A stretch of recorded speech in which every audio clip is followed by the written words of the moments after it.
So hi, what's your name? Well, my name is Nathaniel T. Blama, Senior from Liberia, West Africa. Okay. When did you came to India? I came to India on June 1st. June 1st. Today is June 20th. Today is the 20th. I've been here almost 20 days. Okay.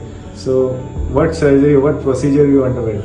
Well, I underwent total knee replacement For both the sides? for both legs. Okay. And bilateral bariatric surgery. Okay.